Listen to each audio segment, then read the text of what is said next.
Hello my friends, and welcome back to another Baldur's Gate 3 tier list and guide.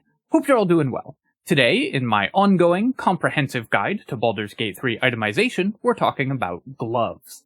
This is probably the single most important gear slot in the game, because gloves have some of the most impactful effects of any item in the game. Not to mention, I think they were probably the developer's favorite item slot, because if you remember, there were only 17 cloaks in the game, counting the non-magical cloaks. Well, with gloves, there are 5, 10, 15, 60, 71 different sets of gloves in the game. So you are going to be incredibly spoiled for choice when you're picking what gloves to wear on your characters. Since there's nobody with more than 2 arms in the game, you are only ever going to be using 4 of these 71 pairs of gloves at a time. So your selection is going to be a very small percentage of the available sets of gloves. So knowing which ones to choose is probably more important than any other gear slot, because the difference between the best and the worst is so incredibly pronounced. Gloves also include what might be the very best item in the entire game, and if it's not, it's definitely the second best. Feel free to guess which one that is before we get there. And because there are so many of them, I'm going to be covering them by act. So in this video, we'll talk about the ones available in Act 1, and then in future installments, the gloves available in Act 2 and 3, to give you a good idea of what's best in slot for your characters at each stage of the game. Similar to my previous videos, I have divided these into 5 tiers. In S tier, items that are best in slot for a wide variety of builds, or for particular very strong builds. In A tier, items that are interesting alternatives to the S tier items, or good for specific builds. In B tier, items that work for very narrow arrays of characters, or maybe enable an interesting strategy, but are generally weaker. In C tier, items that do have a use, but most parties won't typically have a great use for them, because they have a very narrow or situational appeal. And then in D tier, items where, in a typical playthrough, you will almost never end up using these items, and you can safely discard them or feed them to Gale. Before I begin, I also want to take a quick moment to say thank you so much to SNCV for the $20 donation, Ken Porter for the $20, and Sean Swafford, Alexander Marcus, and Guilherme Rossi for becoming channel members. Thank you so much, my friends. I really do appreciate the support. It really does mean a lot.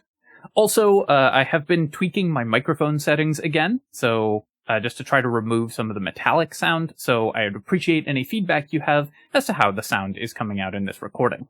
Alright, let's talk about gloves. We're gonna start with a nice easy one, the leather gloves.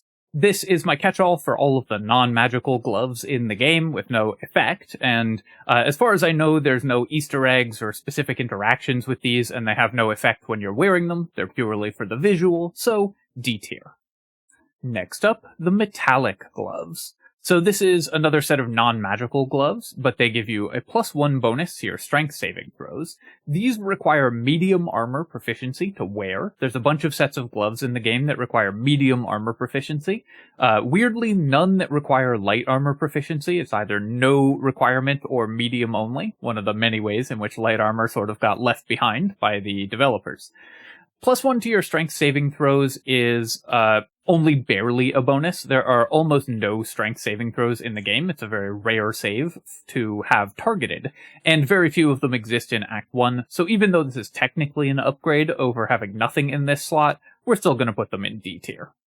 Next up, the Abyss Beckoners. This is a super cool item with an extremely powerful effect, and also an extremely negative downside. Those often make some of the best and most interesting items in the game, so this one is definitely worth looking at. The Abyss Beckoners gives you an aura, a 30-foot aura, in which all of your summons have resistance to all damage except for psychic damage. That's incredibly powerful for a summon-focused character, of course, because it effectively doubles the HP pools of your summons, and doubles the effectiveness of healing on them, and so on, by halving all incoming damage that they're taking. Since the role of summons, especially numerous expendable summons, like zombies and such like, is often to block doorways or absorb damage, making them better at doing that is going to be incredibly useful to that character. However, this comes with a pretty significant downside. The Abyss Beckoners also drive the creatures that are affected by its aura mad. Every turn they have to make a DC 13 Wisdom saving throw or go mad, gaining the mad condition, which makes them randomly attack whatever the nearest creature to them is. You lose control of the character and it just attacks you. Since they have to be within 30 feet of you to benefit from the effect of this item, often the nearest creature is going to be you, so this can cause your summons to turn on you and deal a lot of damage, so it's very risky to use. There are two ways to use this. Either sort of as intended, and then you can kind of swap on the gloves and take them off when you feel like the risk is too great, but gain a significant bonus to your summoned creatures, or with creatures that are immune to the madness effect. Some types of summons can't be driven mad because they don't have a brain, like Spiritual Weapon or Flaming Sphere or Guardian of Faith. So they will gain the resistance to damage without being affected by the madness. Also, flying ghouls, for some reason, are immune to this, even though the other undead are affected by the Abyss Beckoners, but the flying ghouls from the highest level of Animate Dead are not affected by the Abyss Beckoners, so you can use them on a Necromancer build to gain resistance to damage on your flying ghouls, who are otherwise quite squishy, so that's a pretty powerful effect. Being able to use this with Spiritual Weapon doubles the effective hit points of that creature, which of course gives it more longevity, since the use of Spiritual Weapon and Flaming Sphere is to absorb enemy attacks and distract them. Making them better at that is pretty powerful. But having to do that from within 30 feet of the caster does make them significantly worse, because often you'll want to use these summons to pull enemies further away from your caster, rather than having them fight in range of your caster where the enemy can just run past them and get to you. The best use for this is if you're planning on blocking doorways and stuff with Flaming Spheres or Spiritual Weapons, which is the best use of those spells, and the Abyss Beckoners are very powerful to do that. Is that worth your entire glove slot? Not under most circumstances, but it is such a cool and powerful effect that it's definitely worth thinking about, and you can build characters around having mindless summons to take advantage of this effect. So I'm going to put them in B tier, because for most characters, obviously only a summoner would consider them at all, and for most summoners, they're going to be too risky to use, but if you structure which summons you pick around them, then they can actually be pretty good, and it's worth doing that because the power level of the item is definitely there if you can overcome the downside. The Bracers of Defense. The Bracers of Defense give you an additional 2 armor class if you're not wearing armor or holding a shield. So basically they replace a shield for a character without shield proficiency, or one who for whatever reason doesn't want to use a shield, mostly because they're a monk. There's basically 3 kinds of characters that can use the Bracers of Defense. The Unarmored Barbarian, though in Act 1 a Barbarian is almost always going to be better off just wearing medium armor than staying unarmored and using the Bracers of Defense. A Spellcaster who doesn't have shield proficiency, because for the most part you would rather have gloves and a shield than use the Bracers of Defense for a Spellcaster, especially in Act 1 where you'll almost never have dual wielder, so you'll only ever have one weapon equipped, and will just have your offhand slot free for a shield. Or a monk. Monk is the most likely to use the Bracers of Defense because they can't use a shield, they can't use armor if they want to get the bonuses of their mobility, and monks also tend to suffer from having relatively low armor class. The Bracers of Defense lets them fix that. A monk with a standard build, a Tavern Brawler monk who's strength-based with a standard build, is going to have like 14 Dexterity and 12 Wisdom in the early game, so this brings them up to 15 AC. Still not an amazing amount of armor class, but reasonable and much less fragile than 13 AC for the early game.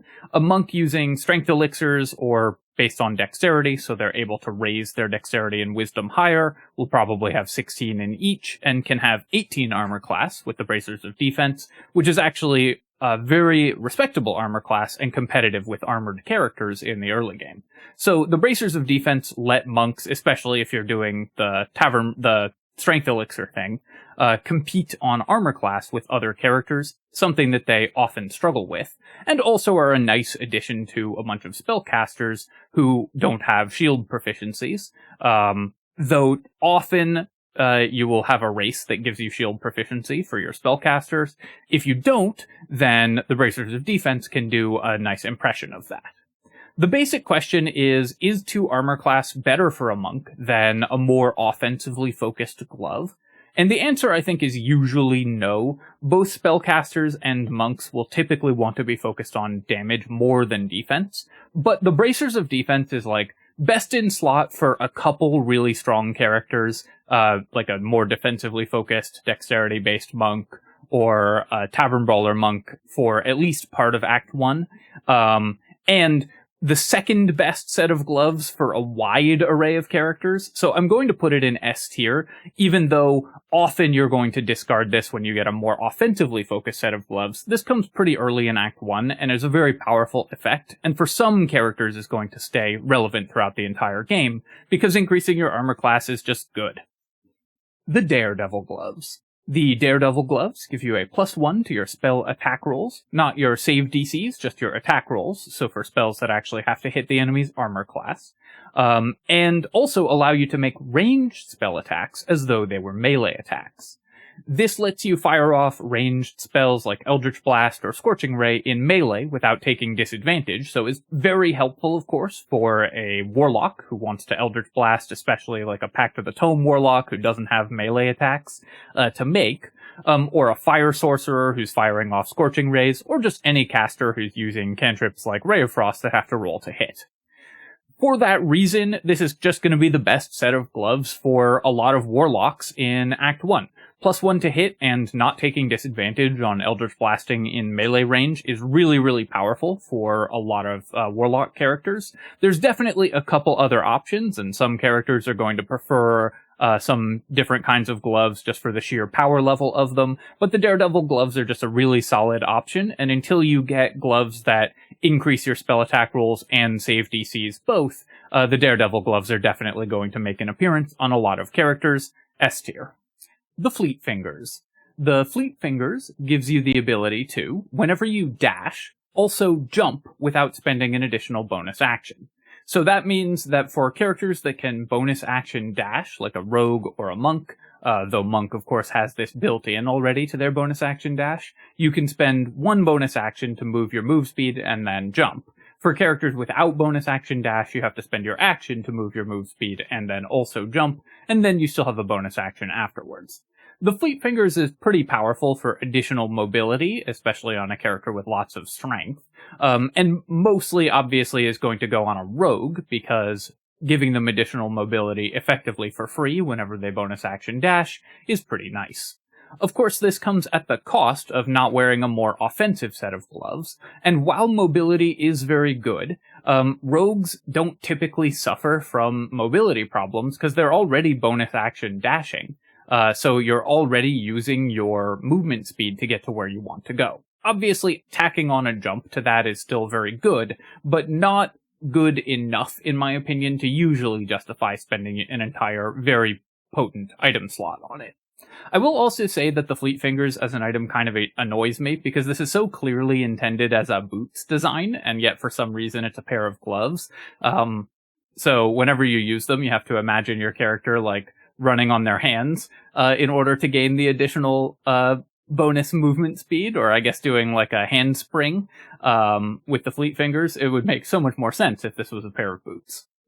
Overall, even for rogues who get the most value out of this item, I think typically you're going to be better off just having a weapon, an item that lets you do more damage or gives you more utility in other ways. So while I love items that increase our mobility, this one just comes at such a high opportunity cost that I'm going to put it in C tier. Useful maybe for a character who really needs the extra mobility, but most of the time you're just going to be better off with actual stats. The Gloves of Archery. The Gloves of Archery give you proficiency with longbows and shortbows, and your ranged weapon attacks deal an additional 2 damage. That's 2 flat damage, no extra dice or anything, so just add 2 to any damage that you do with a ranged weapon. The Proficiency is pretty nice for characters that don't have them. Most notably, a Swords Bard doesn't, at base, get longbow proficiency. So if you aren't a race that gets longbow proficiency, the Gloves of Archery can give this to you without having to take another level in another class. And just any character that's making ranged weapon attacks is going to want the Gloves of Archery for at least part of Act 1, because it increases their damage output. +2 to damage when you are attacking with 2-hand crossbows or 3-hand crossbows. If you're a thief rogue, starts adding up pretty quickly. And the longbow proficiency is very useful for characters that don't have it. The Gloves of Archery are just going to be best in slot for any ranged damage character or any ranged weapon user for most of Act 1, so they're going into S tier. These remain relevant often until quite a bit later in the game when you get gloves that increase your weapon damage by more than that, but the +2 damage stays quite good throughout a big chunk of the game. The Gloves of Baneful Striking. The Gloves of Baneful Striking are an interesting item to rate because they are incredibly buggy at time of recording. The Gloves of Baneful Striking are supposed to give you, whenever you hit an enemy with a weapon attack, that enemy gets -1d4 on its saving throw against your next spell, specifically the attacker's next spell. So useful for a character who's alternating both weapon attacks and spells, maybe could be useful for like a Band of the Mystic Scoundrel character later on in the game, though obviously for those characters you're going to be using Arcane Acuity. However, that's not what it does at all. How it works is when you hit an enemy with a weapon attack, they gain -1d4 to all saving throws for the duration. Basically, it just casts the spell Bane on them, so your allies' spells will also land more easily. This item is also supposed to have a DC 13 Charisma save to resist the effect, but doesn't. There is no saving throw against it, it just always applies. So the Gloves of Baneful Striking are basically just, you hit the enemy, they take a -1d4 penalty to their saving throws, which is actually pretty powerful. There's a lot of on-hit effects in this game that the enemies will then be taking a penalty against, things like reverberation stacks and so on, or if you combine this with a source of cold damage and the snowburst ring, then enemies will immediately have to make a saving throw or fall over. The Gloves of Baneful Striking also work on your saving throws for weapon maneuvers. So if you are a Battlemaster fighter and you're trying to trip an enemy, the Baneful Striking gloves apply to that as well. Overall, that's a pretty powerful effect for a pretty wide array of characters, and of course helps your allies land their spells also. Because this is bugged, it's a little bit difficult to give it a fair rating, but I'm going to rate it as it exists in the game right now. Although I will note that a DC 13 Charisma save is not as easy to pass as it sounds like. A lot of enemies have very low Charisma saving throws, so the Bane effect will go off more than you expect it to, even if the saving throw actually gets fixed in a future patch. But right now, the Gloves of Baneful Striking are actually quite useful for characters that have saving throw effects like poisons or Battlemaster maneuvers or whatever that they're trying to apply on hit, or just for a party that has another spellcaster. Special use for these with Tiger Barbarians that can apply the effect to a whole group of enemies all at once, or Swords Bards who can split the attack between multiple enemies and apply the effect. Because this doesn't have to be a melee weapon, it can be a ranged weapon as well. I'm going to put the Gloves of Baneful Striking in A tier, because you do have to build your character around them a little bit, or build your party around them a little bit, but the effect is definitely there, and this is just actually a pretty solid effect for an item slot to have. The Gloves of Belligerent Skies.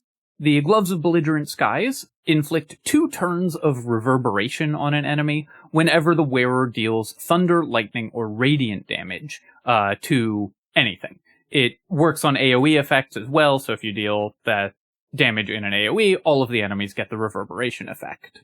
Reverberation is -1 to their physical saving throws, and if they have 5 or more saving throws, they have to make a save or become prone. And stacking reverberation up 5 or more stacks, they have to make a save or become prone. The penalty to their saving throws increases per stack. Stacking reverberation to 5 is very powerful because it can prone enemies, which in Baldur's Gate 3 is obviously excellent, and so anything that applies reverberation is always going to be good.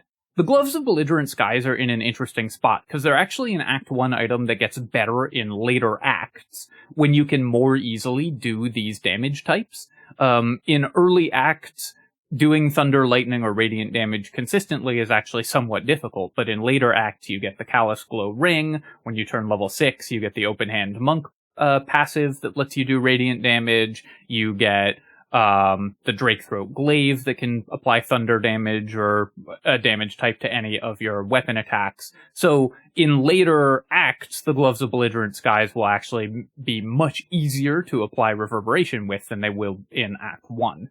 And for a Reverberation build, they're going to be key. Obviously, these are mostly good for Reverberation builds, although you can just slap them on any character that's doing this type of damage, and Reverberation's a good effect, so it's always worth considering. I think there are often better options in Act 1, but if you're building around Reverberation, obviously this is going to be a key item for you. The only thing holding them back a little bit is that if you're building around Reverberation, you're often also building around Radiant Orbs, and you'll want the Luminous Gloves over these. But the Gloves of Belligerent Skies are just very solid, great for specific builds, and decent for a wide variety of builds, A tier. The Gloves of Cinder and Sizzle.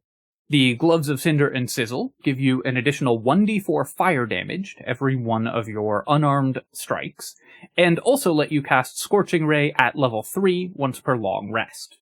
Level 3 Scorching Ray fires 4 rays for 2d6 damage each, so is reasonably powerful, though if you can use the unarmed strikes portion of these gloves, then chances are your casting stats aren't incredibly high, so the Scorching Ray may or may not actually come up for those characters. That being said, if you're putting this on a monk, they may well have high enough wisdom to actually gain the benefit of the once per day Scorching Ray, which is not totally irrelevant for a character that can use a powerful ranged option occasionally. The main draw of these items, of course, is increasing your damage output on your unarmed strikes, and since Monk is attacking so frequently with unarmed attacks, and you get an additional d4 on every one that you make, minimum of 3 per round if you're doing Flurry of Blows, and of course, if you're level 5, it's 4 per round, and so on, and then that gets doubled if you critical hit, because it's a die roll, so if you critically hit, the damage gets doubled. The Gloves of Cinder and Sizzle are difficult to say, but are going to increase your damage output dramatically on any monk character when you first get access to them. This is the first set of gloves that increases your unarmed strike damage, and as such, for just about every monk is going to be an S tier pick, because damage is what that class is for, and you want more of it. The Gloves of Dexterity. So it's going to come as no surprise to most of you, I imagine, that when I said that gloves included the very best or second best item in all of Baldur's Gate, I was talking about the Gloves of Dexterity. It's either this or the Elixir of Hill Giant Strength that is the item that's absolutely the best in Baldur's Gate 3 in terms of increasing your chance of winning the game when you use this item effectively. The Gloves of Dexterity set your dexterity to 18, regardless of what it was before, and give you +1 to your attacks. To understand why that's so good, let's first look at the floor for this item, like the worst it can realistically be. Obviously, the worst it can be is if you put it on a character with 18 or higher dexterity. I'm going to assume that you're not going to do that. So the worst it can realistically be is if you put it on a character who is a medium or heavy armor user who already has 14 dexterity, so they're not gaining any armor class when you wear the Gloves of Dexterity. In that case, it's just a +2 bonus to initiative and dexterity saving throws, and a +1 to your attack rolls. Already that's like the best set of gloves in Act 1, and one of the best sets of gloves in the entire game, because boosts to initiative are just so incredibly powerful in Baldur's Gate 3. But now let's look at the ceiling for this item, which is if you pick it up and set your dexterity to 8, gaining back all of those points to spend on other things. This gives you a ton of stat points, and since under most circumstances, in order to get 18 dexterity, you'd have had to have spent a feat, you get +1 feats and a big pile of stat points to spend on other stats. Dexterity is also the best stat in the game, because it governs the most important attributes, armor class and initiative. So you are getting a ton of the best stat in the game entirely for free, getting a free feat, which you can then spend on something super powerful, of course, like alert for even more initiative bonus, or a stat improvement to another stat, or, as is often the case for characters that use these gloves, sharpshooter. And that's going to power up your character dramatically. So the Gloves of Dexterity not only enable a tremendous array of builds that otherwise couldn't exist at all, because you wouldn't be able to get the feats or stats that you need to enable them. If you're multi-classing heavily, sometimes it can be hard to raise your dexterity high enough for, let's say, a stealth archer who wants to multi-class into 3 different classes and have sharpshooter as a feat. The Gloves of Dexterity just solve that problem immediately. They also patch the holes in characters that are multi-attribute dependent, like monks or paladins, perfectly, giving them a ton of attributes to spend on other stuff, or just generally worn on any character boosts that character's effectiveness dramatically by giving them an increase to their armor class and saving throws, even if you don't abuse the game's stat system by respeccing to reduce your stats to 8. The Gloves of Dexterity are just absurdly good. If there was an S+ tier in this tier list, I elected not to include one. They would obviously go in there. They are just an incredibly broken item, enable literally hundreds of builds that couldn't exist without them, and power up builds that could exist dramatically. So, of course, they're going in S tier. You could talk about this item for like half an hour in terms of how many builds it enables, but basically, it's the best item in the game, S tier. The Gloves of Hail of Thorns. The Gloves of Hail of Thorns let you cast Hail of Thorns once per short rest, which does your weapon damage, and then an additional 1d10 piercing damage on top of that with a dex save for half to the target and creatures in an AoE around it. The Hail of Thorns is a terrible spell normally, because it requires a spell slot and your bonus action in addition to your action. The Gloves version only takes your action, doesn't require your bonus action, and obviously doesn't take a spell slot, so it's much better. So you're basically getting an action-free 1d10 AoE damage once per short rest, which isn't awful, but certainly is not something that I'm going to get excited about. The Gloves of Hail of Thorns are C tier because there are some cases where you could use these if you have a character that's doing attacks and is starved for AoE damage, but for the most part you can safely ignore them. The Gloves of Heroism. These are a set of gloves intended for paladins. They give you +1 to your strength saving throws, just like the metallic gloves that require medium armor proficiency, but even though these use the same icon and give the same saving throw bonus, they don't require medium armor proficiency. I assume they were intended to, but for whatever reason didn't get that tag. They also give you the ability that whenever you, quote, use your channel oath spells, you gain heroism. This is a weird tooltip because Channel Oath abilities aren't spells and don't trigger anything that works with spellcasting, but these do work off of your Channel Oath abilities. So whenever you activate one of those, you gain Heroism, which gives you 5 temporary hit points every turn and immunity to fear. Fear immunity is pretty helpful in the early game before you have better sources of it later on, and Heroism is actually a pretty powerful effect when you don't have to spend your concentration on it. 5 temporary hit points per turn in the course of a long combat can be like 25 additional healing, which is not a terrible effect. So for a paladin who's going to be up on the front lines, you can get a decent amount of use out of this if you're using your Channel Oath abilities regularly. So for like a Vengeance Paladin, especially if you're not abusing the Vengeance Paladin self-cast bug, the Gloves of Heroism can be pretty powerful. For that reason, I'm going to put them in B tier. Most paladins are going to have better uses for their glove slot, but these aren't terrible. They're not an embarrassing option, and you can swap them in for a fight where you want fear immunity in order to make your character immune to fear, and also give them a bunch of extra temporary hit points. The Gloves of Missile Snaring. The Gloves of Missile Snaring let you, as a reaction, reduce the damage from an incoming ranged weapon attack, so a bow or whatever, by 1d10 plus your dexterity modifier. In the very early game, this will negate basically one ranged weapon attack per turn, and the thing that's going to kill you in the early game is often, like, in the Goblin Camp, for example, a big pile of archers targeting down your character all at once, so blocking one weapon attack per turn isn't a totally embarrassing effect. Obviously, these are a purely defensive option, and for the most part, for a character that would want the Gloves of Missile Snaring, I would prefer the Bracers of Defense. just to take fewer hits overall. But if you already have a shield on your caster, for example, the Gloves of Missile Snaring can help keep them alive. If they have low armor class and are just getting focused down by a bunch of archers, you can give them this to block attacks.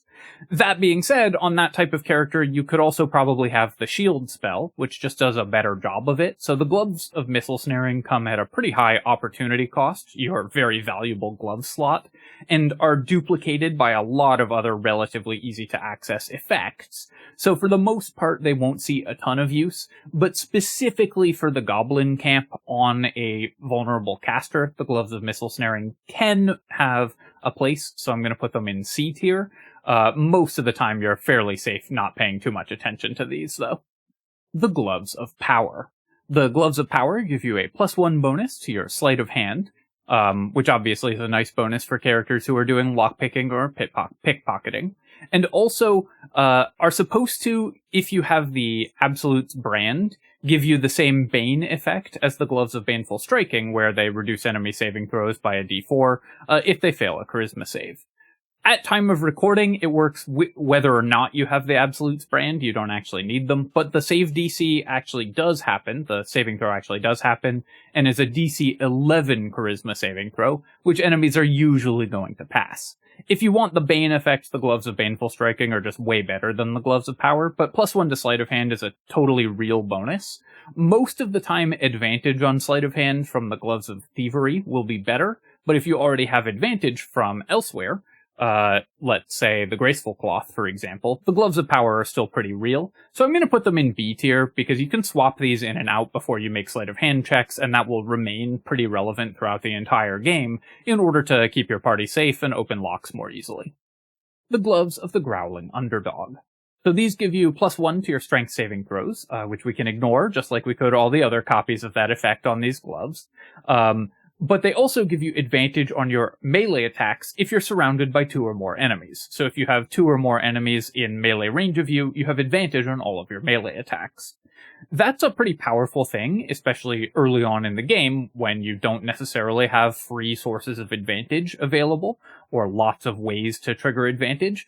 And this is not the most difficult condition to fulfill, because enemies will sometimes cluster together, so you can do it naturally, or you can push them together, using your athletics shove in order to push enemies together and then make advantaged attacks against them.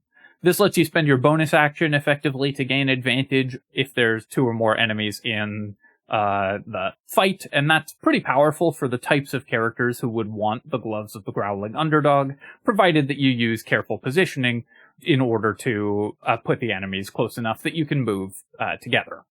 This is a lot of work to get maximum use out of them, I won't lie, because the positioning requirements are pretty intense, and honestly, I do not blame you if you don't have the patience to do that in a lot of fights, but the effect is definitely powerful. I'm going to put these in B tier because situational advantage is good. There's a lot of other ways to gain advantage in the game, though, so the Gloves of the Growling Underdog are one way to do it in the early game, which is always nice, but there's a lot of other ways. You may find that this is useful for a bunch of characters in the early game, though because of where exactly you get them, you've probably fought the fight with, like, the most enemies in it, where you're most likely to get use out of it, prior to getting these items. So that does diminish their usage somewhat, but advantage on every attack for a round is still a relatively powerful effect, so you can definitely get some good use out of this item. The Gloves of Thievery. These give you advantage on Sleight of Hand checks, so obviously you're choosing between the Gloves of Thievery and the Gloves of Power whenever you're making a Sleight of Hand check. Advantage is better than +1 on your Sleight of Hand checks, but if you have another source of advantage, obviously you prefer the Gloves of Power. So basically you use the Gloves of Thievery for Sleight of Hand if you don't have another source of advantage, and if you do have another source of advantage, use the Gloves of Power. Since the Graceful Cloth and other sources of advantage do exist, that will depend kind of on your party setup and how much you're willing to equip and unequip items, so I'm just going to put these in B tier alongside the Gloves of Power because they're functionally equivalent. The Gloves of Uninhibited Kushigo. The Gloves of Uninhibited Kushigo give you plus 1d4 to your damage with thrown weapons, or thrown objects, I guess, in general, but thrown weapons in particular, and also with improvised weapon attacks.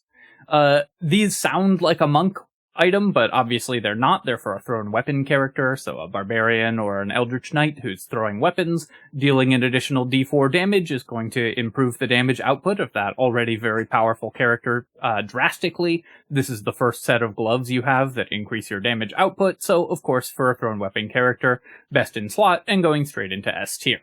In Act 1, this is the best you're going to do in terms of increases to your damage for a throwing character, which is a great character, so yep, S tier gloves. The Hellrider's Pride. The Hellrider's Pride casts Blade Ward on a character whenever you heal that character. So the character that you heal gets resistance to bludgeoning, piercing, and slashing damage for 2 turns, just as if they had cast the Blade Ward cantrip on themselves. You also get +1 to your strength saving throws. The Hellrider's Pride used to work on self-healing, no longer does. It only works when you heal another creature, but that still means you can apply Blade Ward to 3 of your allies with any AoE heal. Obviously, in and of itself, this is extremely powerful already. Healing a character and effectively doubling its hit points is obviously an incredibly powerful effect for any character that's doing a significant amount of healing. Something like Healing Word can bring an ally back up to full if they've taken a little bit of chip damage, and apply Blade Ward to them as a bonus action. Obviously, that's ridiculously powerful. Characters who are doing AoE healing, like Life Clerics, or, for my money, the best user of this item, the Ancient's Paladin, can give their entire party constant Blade Ward in fights, which is obviously incredible because it effectively doubles your whole party's hit points. There's also some tricks that you can use with this item to squeeze out even more value from it. It works on healing potions, so you can throw a healing potion at your party to give them Blade Ward before you go into a fight. You just cluster up, throw a healing potion, and 3 of your party members now have Blade Ward before you enter a fight. Or you can throw healing potions during combat in order to give your allies Blade Ward. This is especially funny with a Berserker Barbarian, who can do it as a bonus action, but obviously works for any character, and just gives you a significant amount of damage resistance effectively for free. You can also use this item to turn the tide of neutral fights. If there's 2 sets of enemies fighting one another and you haven't entered combat, if you heal one set of those enemies, you can do that without entering combat and effectively give one set of them Blade Ward to change the fights. Using this trick, you can have the spiders in the Goblin encampment clear the entire encampment for you by buffing them up. Though on Honor mode, there's some different effects that will cause the spiders to turn against you possibly. But in general, you can do a couple cool tricks with that. But mostly the Hellrider's Pride just increase the damage resilience of your party dramatically. And effectively for free. You don't need to be a dedicated healer to use the Hellrider's Pride, and in fact, you're better off not equipping these on a dedicated healer, because you don't need a dedicated healer in Baldur's Gate in general anyways. But any character that's doing any healing will benefit from these dramatically, and this is effectively just a free buff to your entire party that you can apply anytime you're entering combat and during combat, especially in combination with the other items that give you additional buffs when you heal. The Hellrider's Pride is best in slot for a big chunk of the game for clerics, druids, and bards, because they all have Healing Word. For ancients, paladins, especially good for life clerics as well. And just any character that's doing a bunch of healing benefits from these. But even if you don't have any healer in your party, you can still just use these in combination with healing potions to dramatically increase your party's survivability. S tier, in an extremely broken effect to be able to gain damage resistance effectively for free. Damage resistance is something that D&D normally is very cagey about giving you, because it throws off the game balance so dramatically when you are only taking half damage from everything. So getting it for free is obviously extremely powerful. I would say much too powerful, probably, but no other item is going to increase your party's survivability more than the Hellrider's Pride in the early game, so definitely worth using and building your entire strategy around if that's something that you want to do. The Herbalist's Gloves. Oh, nice. The other gloves that provide a bonus effect when you heal are amazing, so these must be really great, right? Well, the Herbalist's Gloves give you, when you heal a poisoned creature, a creature with the poisoned condition, they are no longer poisoned. There are not many enemies in the game that poison you, and there's lots of other ways to remove poison effects. The Herbalist's Gloves could come up if you, like, walk into a trap and get your whole party poisoned or something, but for the most part, you are better off just ignoring these. This is an extremely minor effect. You'll never want to have these equipped, and this is a pretty safe one to get rid of at the earliest opportunity. The Reason's Grasp. I just realized that the Icarus gloves are actually Act 2, so that's why they jumped to later in the tier list, because I just had them in the wrong position. Reason's Grasp gives you, when the wearer chooses to end rage, they gain 15 temporary hit points. So this is if you cancel your rage manually as a barbarian. These 15 temporary hit points also go away at the end of combat. Unlike most other temporary hit points in the game, these are actually extremely temporary. So you can't use this to, like, gain temporary hit points and carry them over to the next combat by ending your rage a turn early or anything like that, because the temp HP will just disappear. Barbarians are so rarely going to want to manually end their rage during combat, and 15 temporary HP is just not an incentive that I'm interested in for doing that. It decreases your attack power dramatically, and also quite possibly makes you easier to kill by removing the damage resistances that rage gives you. So, the Reason's Grasp I just don't see ever wanting to use. Don't end your rage on purpose as a barbarian. It is not going to be valuable, and if you were going to do that, you would want a much better effect than this D tier. The Sparkle Hands. The Sparkle Hands give you 2 lightning charges whenever you hit an enemy with an unarmed strike. Lightning charges give you +1 to your attack rolls, and if you get 5 of them, then your next attack deals an additional 1d8 lightning damage. In addition, the Sparkle Hands also give you advantage on attacks against characters wearing metal or metal constructs while you have any lightning charges. The advantage on attacks against characters wearing metal mostly won't come up. Actually, surprisingly few enemies in Baldur's Gate 3 are counted as wearing metal armor. Even ones that pretty clearly are wearing metal armor from looking at them. They just didn't tag them as carefully as they could have, probably, so this and heat metal, the spell, suffer a little bit from that. But mostly this is just for the additional lightning charges on your unarmed strikes. A lightning charge build generally won't need the Sparkle Hands because they'll have better sources of lightning charges, but for just a normal monk who's attacking with unarmed strikes, this is a totally reasonable effect. It's +1 to your attack rolls on all your attacks but your first, and an extra 1d8 damage every 3 attacks, or every 2.5 attacks, but every few attacks, which is pretty nice. Overall, this is going to be worse than the Gloves of Cinder and Sizzle for most monk builds, because Tavern Brawler monks don't care about the hit bonus at all. They're never missing their attacks anyways, and the Gloves of Cinder and Sizzle do more damage. But they're still a pretty reasonable alternative to those, especially for non-Tavern Brawler monks who care about the bonus to attack rolls much more. And depending on your routing, you might find the Sparkle Hands much earlier than the Gloves of Cinder and Sizzle, in which case you would use them up until you get the Cinder Gloves. For that reason, I'm going to put these in A tier.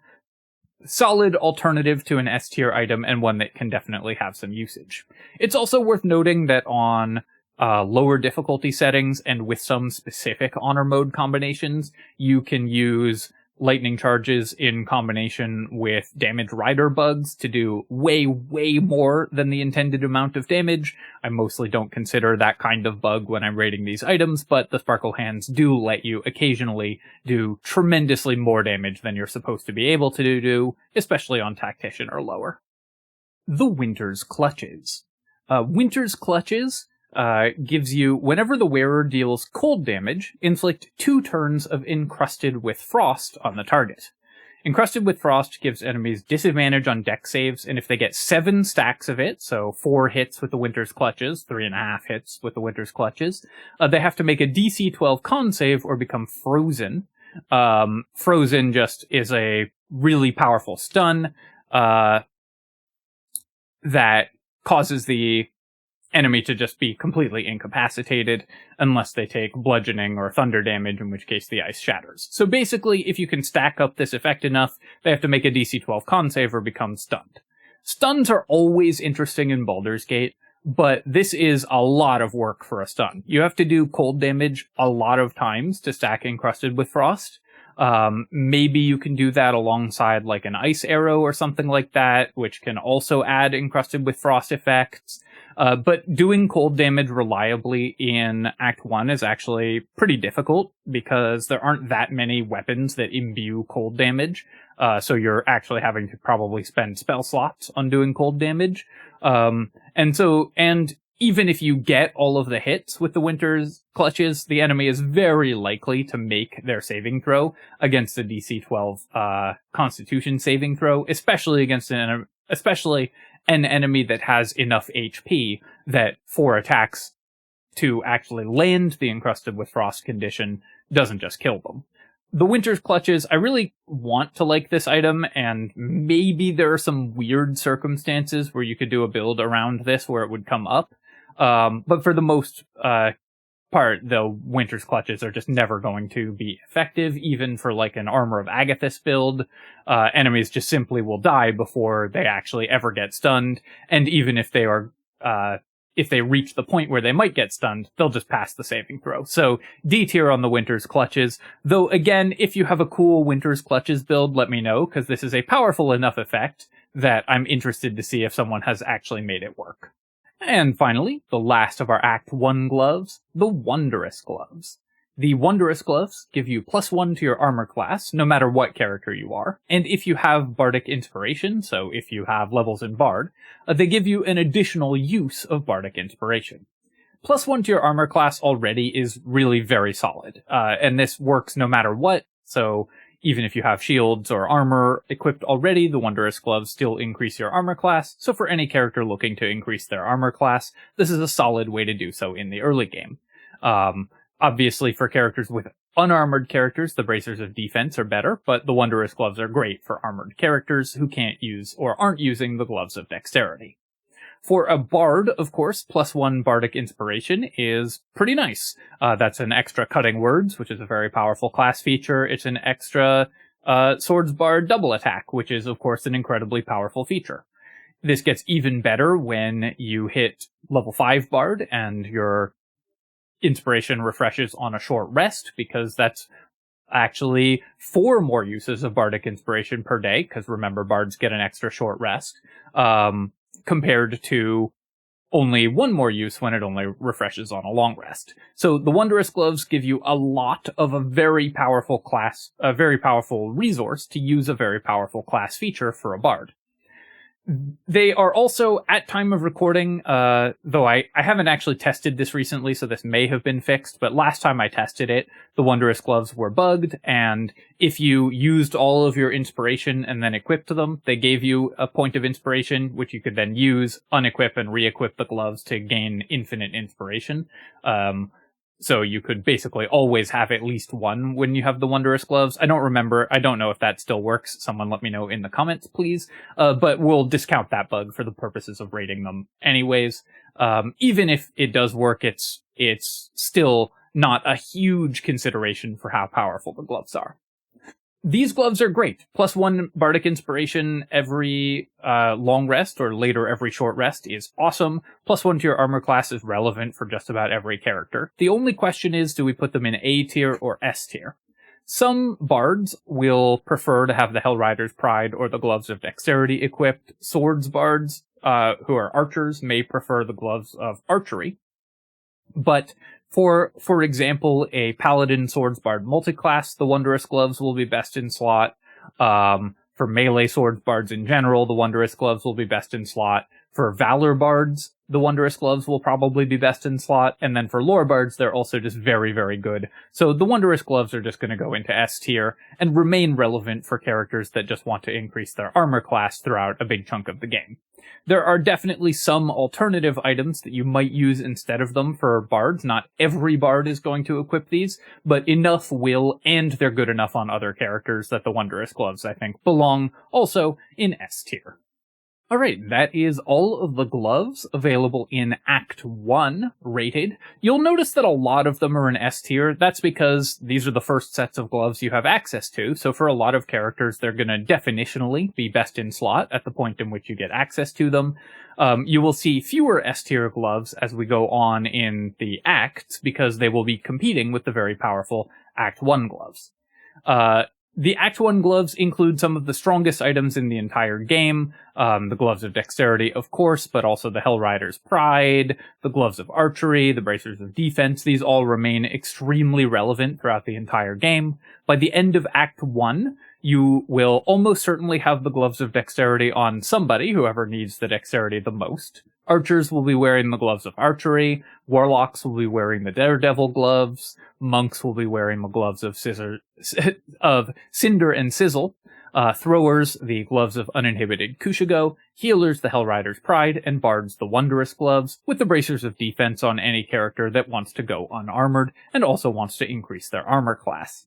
The interesting alternatives available are also pretty powerful. The Baneful Striking Gloves can give you a lot of cool options for your character, so overall there is a wealth of options to choose from in Act 1, and paying attention to what gloves your characters are wearing is going to be one of the more important gear choices that you can make in order to actually win the game. Alright my friends, I hope that you have enjoyed this look at all of the gloves available in Act 1 of Baldur's Gate, and hopefully you find it helpful for plotting and planning your honor mode runs.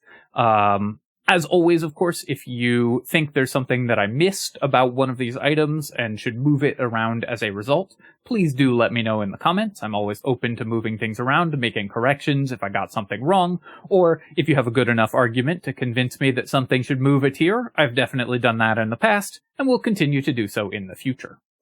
As always, of course, if you have enjoyed the video, please feel free to leave a comment and hit like. That helps me out a ton with the algorithm, so I do appreciate you taking the time to do so. And of course you can subscribe to my channel for part probably 2 and 3 of this video, and then more Baldur's Gate 3 tier lists and other strategy game analysis. Cheers, my friends. I'll catch you next time.